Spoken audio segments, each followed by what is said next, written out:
जंगल में रामू चीता और वीरू शेर पिछले 25 सालों से एक मणि की रक्षा कर रहे थे।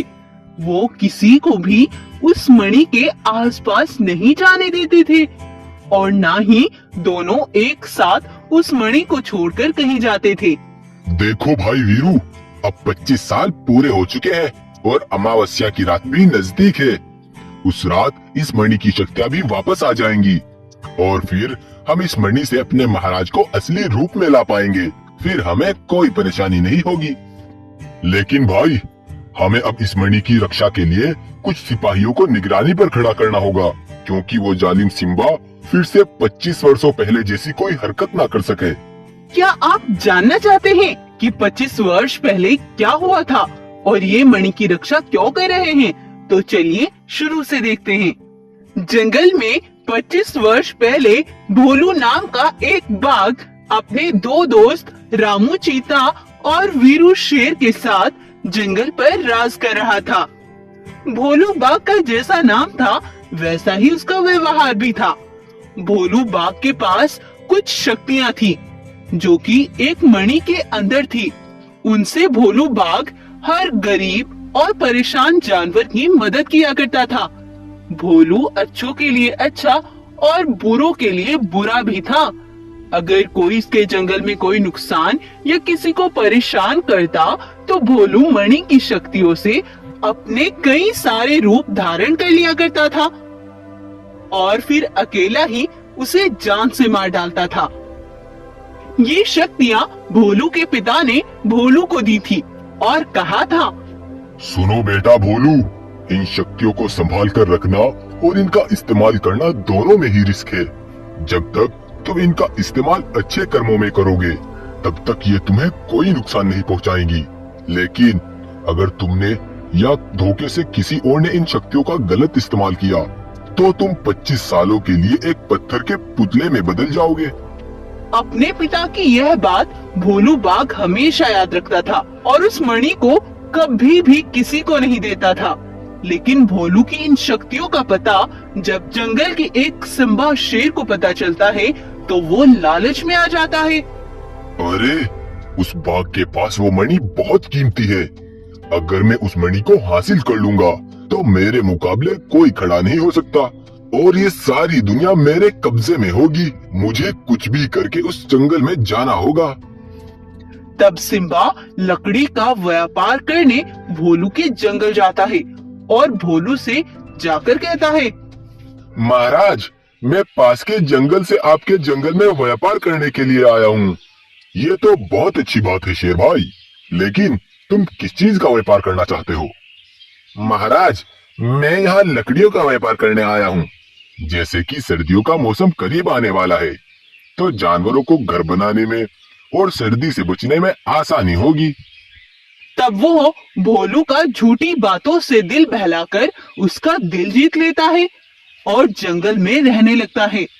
और एक बार रात के समय भोलू की गुफा पर आकर भोलू की वह जादुई मणि उठा लेता है और वहां से भाग आता है। अब मैंने इस मणि को तो हासिल कर लिया, लेकिन अब मैं इसका इस्तेमाल भी करके देखता हूँ। तब सिम्बा पास में खड़ी एक गाय पर उस मणि से वार करता है और उसकी शक्ति का गलत इस्तेमाल करके उस गाय को जान से मार डालता है। उधर वो मणि का गलत इस्तेमाल होने की वजह से भोलू बाघ एक पत्थर का पुतला बन जाता है और वो मणि भी सिम्बा शेर के पास से गायब हो जाती है। तब से अब तक चीता और वीरू शेर इस मणि की रक्षा कर रहे हैं और अब 25 वर्ष पूरे हो चुके हैं। यह बात उधर सिम्बा शेर को भी पता चलती है तो वो अपने सिपाहियों को इकट्ठा करता है और कहता है, अरे सुनो सिपाहियों, जो मणि हम 25 वर्षों पहले हासिल नहीं कर पाए उसे हम अब हासिल करेंगे। कल अमावस्या की रात है, जो भी हमारे सामने आएगा हम उसे कुचल डालेंगे। तब अगली रात को सिम्बा भोलू के जंगल में पहुंचता है। वीरू भी इस जंग के लिए तैयार था।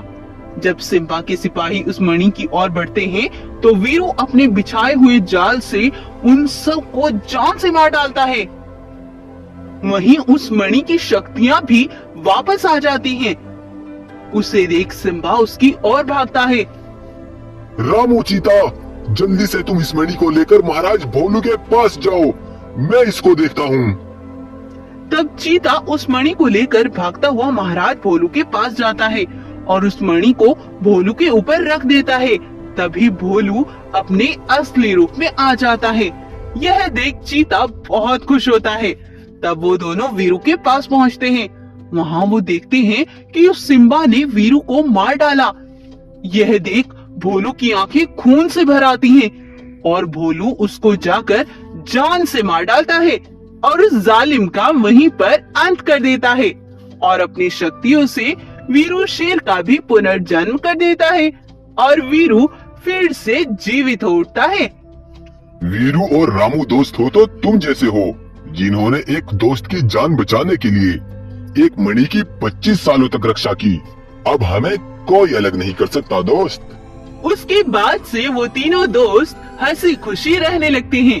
तो आपको आज की हमारी कहानी कैसी लगी? वीडियो का कौन सा पार्ट आपको सबसे ज्यादा पसंद आया? हमें कमेंट करके जरूर बताएं।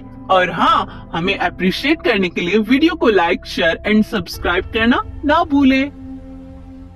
बड़ा भाई सिम्बा अपने छोटे भाई वीरू को लेकर भागा जा रहा था, लेकिन कुछ देर लगातार दौड़ने के बाद सिम्बा बहुत थक जाता है और वो एक जगह पर रुक जाता है। सुनो मेरे भाई वीरू, तुम मेरे पास पिता की अमानत हो और मैं पिता की तरह तुम्हें खोना नहीं चाहता। मेरे भाई, तुम अपनी जान बचाकर यहाँ से भाग जाओ। वीरू ना चाहते हुए भी वहाँ से भाग जाता है। दरअसल वीरू के पिता का बड़ा भाई बहुत ही दुष्ट था। उसने जंगल का राजा बनने के लिए अपने ही सगे भाई को जान से मार डाला था और अब वो सिम्बा और वीरू को भी मारना चाहता था। क्यों रे सिम्बा, तुम बड़े चालाक बनते हो। बताओ, कहाँ पर छिपाया है अपने भाई को? गद्दार, तुमने मेरे पिता को मार डाला और अब तुम चाहते हो कि मैं तुम्हें वीरू को भी सौंप दूं। मैं वीरू के बारे में तुम्हें कभी नहीं बताऊंगा। अच्छा, तो ये बात है। अब मैं वीरू को नहीं ढूंढूंगा, बल्कि वीरू खुद मेरे पास चलकर आएगा, क्योंकि आज से तुम मुझसे मौत की भीख मांगोगे। तब गब्बर सिम्बा को उठाकर अपनी गुफा पर ले आता है और उस पर बहुत जुल्म करता है। जानवर भी यह सब देखकर बहुत दुखी थे, लेकिन वो क्या करते? वो चाहकर भी कुछ नहीं कर सकते थे। उधर वीरू चलता चलता एक सुनसान और वीरान सी जगह पहुंच जाता है और अपना सब कुछ खो देने की वजह से बहुत रोने लगता है। तभी वहाँ पर एक लंबी टांगों वाला रंगीन शेर प्रकट होता है। वो वीरू से कहता है, वीरू बेटा, मैं जानता हूँ कि तुम क्यों दुखी हो, लेकिन अभी तुम्हारे पास 2 रास्ते हैं जिनसे तुम्हारी जिंदगी बदल सकती है। आओ, तुम मेरे साथ आओ। तब लंबी टांगों वाला शेर वीरू को दूसरी जगह ले जाता है जहाँ पर 2 रास्ते थे। तब वो लंबी टांगों वाला रंगीन शेर वीरू से बोलता है, सुनो वीरू बेटा, अगर तुम इस रास्ते पर जाओगे तो तुम हमेशा के लिए एक अलग दुनिया में चले जाओगे जहाँ तुम मजे से रह सकते हो। और वीरू बेटा, अगर तुम इस रास्ते पर जाओगे तो तुम्हें कुछ शक्तियाँ मिलेंगी जिनसे सिर्फ तुम दूसरों की ही मदद कर सकते हो। यह सुनते ही वीरू उस दूसरे रास्ते पर जाने लगता है। तभी फिर से वो लंबी टांगों वाला शेर वीरू के सामने आ जाता है। बेटा वीरू, यह तो बस तुम्हारी मैंने एक परीक्षा ली है। तुम इस परीक्षा में पास हो गए। अब मैं तुम्हें कुछ शक्तियाँ देता हूँ। तब लंबी टांगों वाले रंगीन शेर वीरू को कुछ शक्तियाँ देता है, जिनसे वीरू की टांगे भी बहुत लंबी हो जाती हैं। वीरू यह देख बहुत आश्चर्य में पड़ जाता है, लेकिन तब वीरू उस दुष्ट गब्बर के पास पहुंचता है। वीरू की लंबी टांगे देख गब्बर बड़ा हैरान हो जाता है।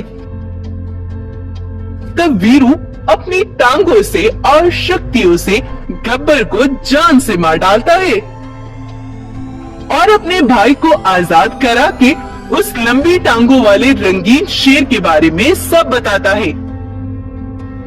उसके बाद से वीरू अपनी लंबी टांगों और अपनी शक्तियों से हमेशा जानवरों की रक्षा करता है।